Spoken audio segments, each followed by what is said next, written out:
You may have noticed there is some tension that has been building when it comes to how states police marginalized communities or just policing in general.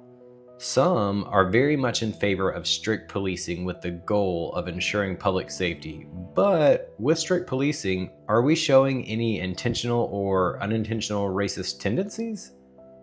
Well, no matter what side you fall on, it's obviously controversial enough to even have sides. Today, I'm investigating the data, statistics, and public opinion alike as I look at 11 of the most racist police departments in America.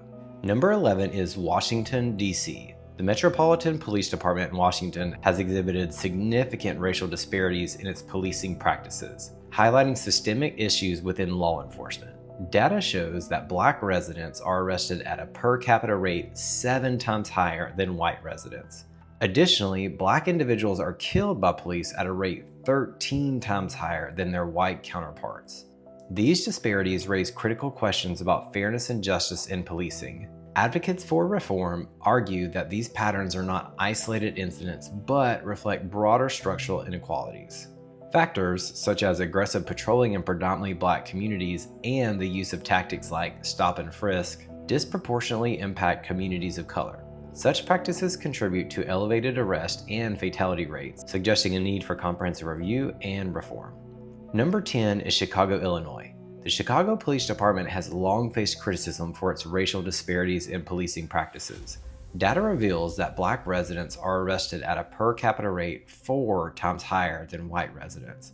What's more alarming, Black individuals are killed by police at a rate 22 times higher than their white counterparts.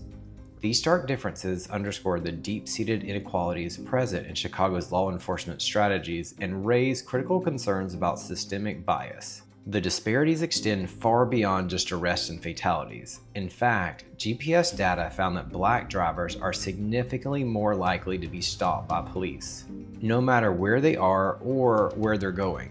It's hard to overlook this fact and not assume that racial profiling may influence traffic stops, with Black motorists facing heightened scrutiny even when traveling through predominantly white or mixed neighborhoods. These findings align with broader concerns about driving while Black, where the mere presence of a Black individual behind the wheel can result in increased police attention.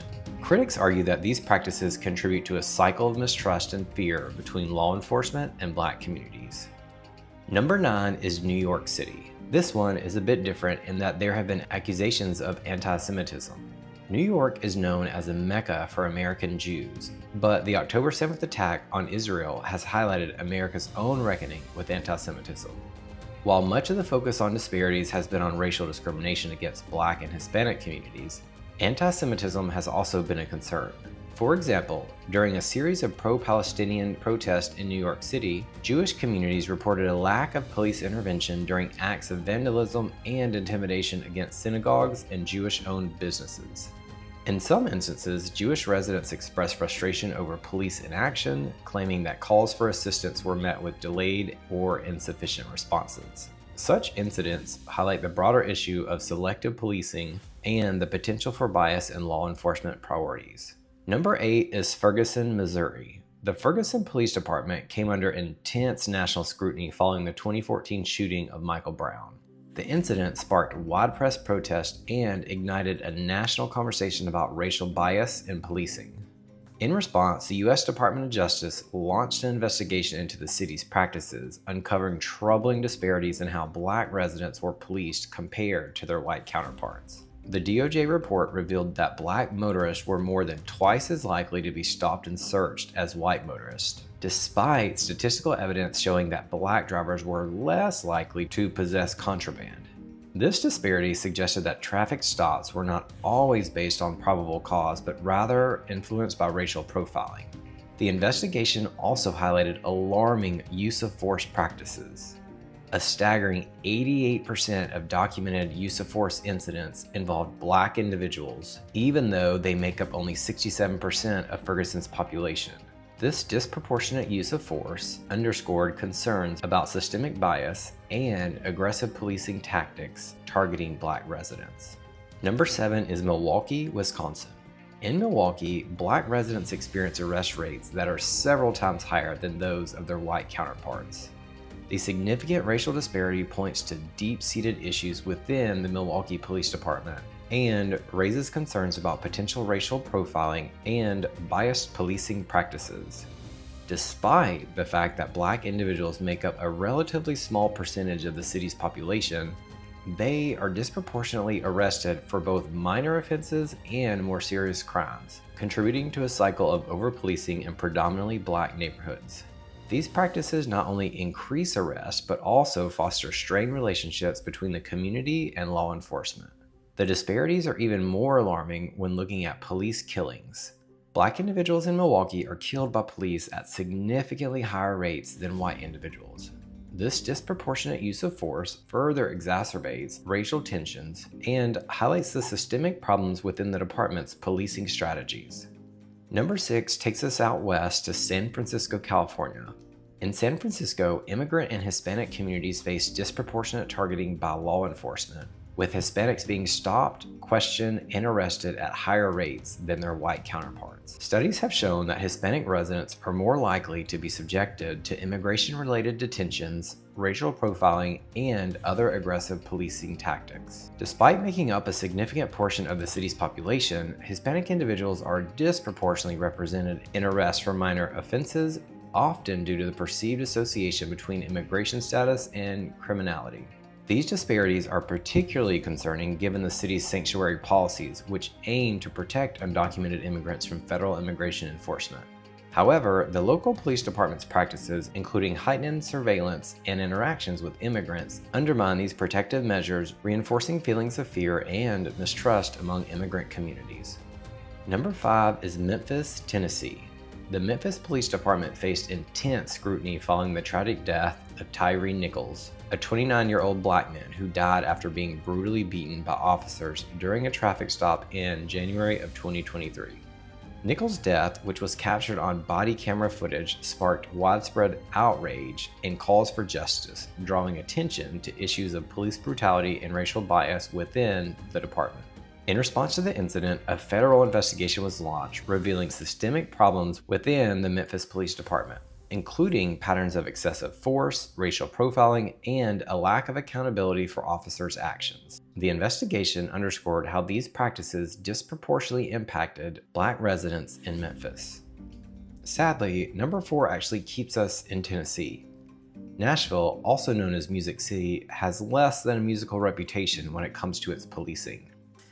In South Nashville, a large-scale traffic stop operation conducted by the Tennessee Highway Patrol in collaboration with federal agencies resulted in approximately 150 stops in a neighborhood with a significant Hispanic population. Critics argue that the operation disproportionately targeted immigrants, undermining trust in law enforcement within the community. In fact, in May of 2025, there was a massive ICE raid throughout Nashville. While some would argue that this is necessary when it comes to enforcing immigration law, many people criticize the method that they used, targeting certain neighborhoods regardless of immigration status. Many legal immigrants and even Latin American citizens felt targeted by the raid. Number 3 is in one of the richest neighborhoods in the country, and that is Beverly Hills, California. Forget the Real Housewives, this city is making waves for its police practices. A lawsuit filed against the Beverly Hills Police Department alleges that nearly 1,100 Black motorists were racially profiled during traffic stops between August 2019 and August 2021. Despite Black individuals comprising only 1.5% of the city's population, they represented about a third of all arrests during that period. This has led to widespread criticism of the city's local population for being too quick to call the police when a Black person is driving by. This takes us back to the phrase, driving while Black. Many Black people have expressed a fear in driving through predominantly white neighborhoods for fear of facing aggressive police interaction. Number 2 on the list is Greensboro, North Carolina, where a comprehensive study of traffic stops and arrest data revealed significant racial disparities in policing. Black drivers in Greensboro were pulled over at rates far higher than their share of the local driving population. This disproportionate targeting of Black motorists was further exacerbated by a troubling trend in searches. Black drivers were subjected to searches more than twice as often as white drivers. Despite all of this, the data showed that contraband was found more frequently among white drivers, suggesting that the higher search rate for black drivers was not justified by the outcomes of these stops. This discrepancy points to possible racial profiling and an inequitable application of law enforcement practices. The findings of the study highlight the need for greater oversight, more equitable policing practices, and continued efforts to address systemic racial bias within Greensboro's law enforcement. And number 1 is Illinois. Not a specific jurisdiction, just Illinois in general.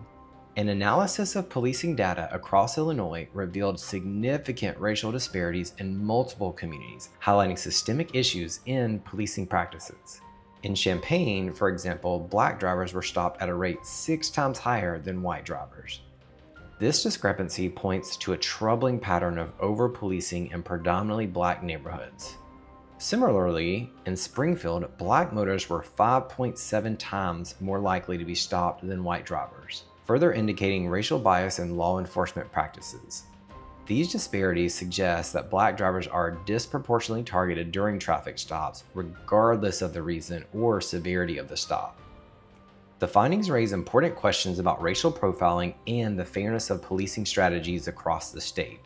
Despite efforts in some communities to address these issues through police reform and community engagement, the persistence of such disparities calls for stronger measures to ensure equitable treatment for all residents and to reduce the impact of racial bias in law enforcement practices. Do you live in any of these jurisdictions or have any experiences to share? Drop a comment below and make sure to like, subscribe, and check out this video on some shocking truths as to why black people are fleeing these cities.